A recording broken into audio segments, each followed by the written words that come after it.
Hey everyone, I'm Sika. Welcome to the Herd, and before I start the video, I just want to thank these people for some amazing fan art that they've sent to me in my Discord server.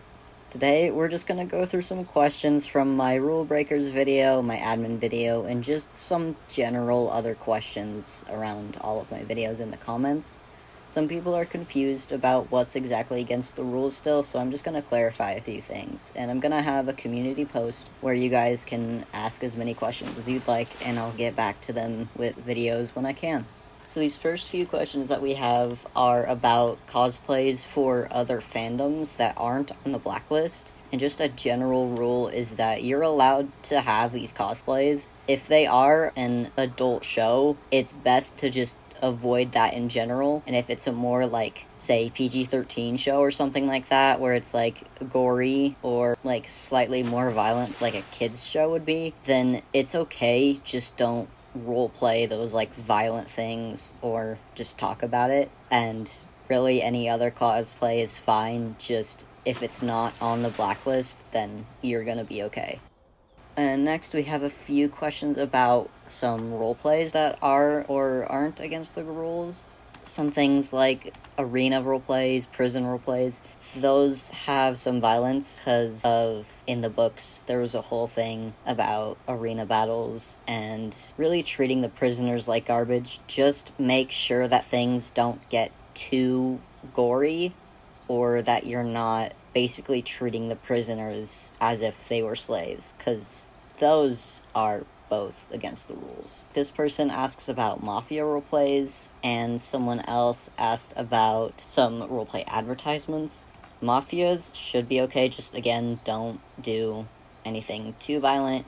Ads shouldn't include anything about, for example, we've seen things about selling or cooking children or dragonettes, which is not okay. Please do not do that. Just keep it simple, keep it friendly.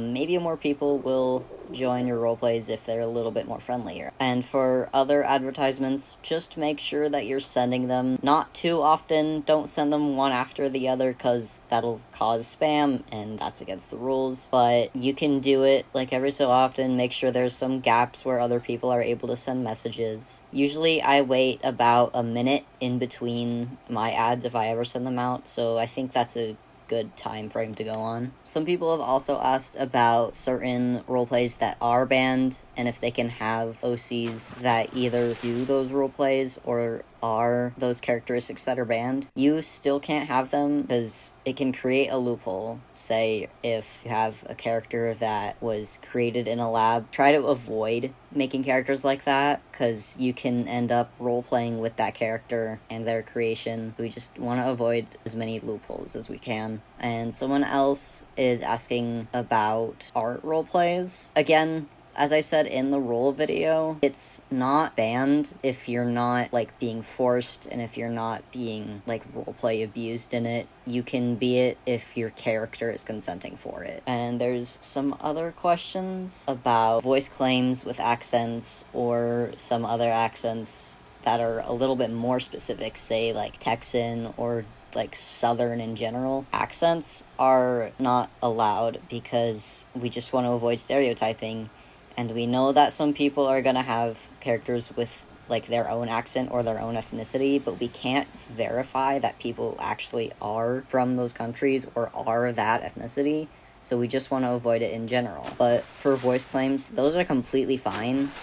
You can just say that it was a voice claim of this one character or person. You know, make sure it's not someone who's horrible or not someone who's from some fan on the blacklist. And some people are asking about Canon Names. That is completely fine. You can have pretty much whatever name you want. Again, make sure it's not inappropriate or anything, and it doesn't really matter if people have the same name as a character. If someone's being rude to you about it, then please make a report to us, because that's not okay for them to be mean about it. People have been asking about how the dragons have accents in the audiobooks. They're dragons, and they don't speak English, they're not gonna have the same accents as humans do, and the accents in the audiobooks are just the readers trying to imply that they have different accents and just trying to have fun with it. And just some general things, like if it's okay if your character has skulls or like some other somewhat violent things, that's completely fine. I actually have a character myself who decorates himself in bones. Just, again, don't be violent with it, and it should be completely okay. And some of the last couple questions that I saw, people are asking about some holiday dragons that they made based on holidays, but are just little things based on it, like this Halloween-inspired, or like a gingerbread dragon. Those are fine. They're only random little objects that have some correlation to a holiday, but what we mean by holiday dragons is someone, like, decorating a rainwing red, white, and blue and naming it 4th of July dragon. That's what the issue could be. And then there's some things that happen in the book that do go against the rules, like the rainwing imprisonment and experiments. They're just against the rules because we have to follow Roblox's terms of service and we have to follow Roblox's rules, or else we can't have the game be for all ages. We will have to age restrict it, and that won't make it that fun for really anyone. Alright, and that should be everything. So this was a short one, but I hope it clarified a few things. And again, like I said earlier, I will have a community post about just where you can ask questions. You can just find it again on my community tab, and I will see you in my next adventure.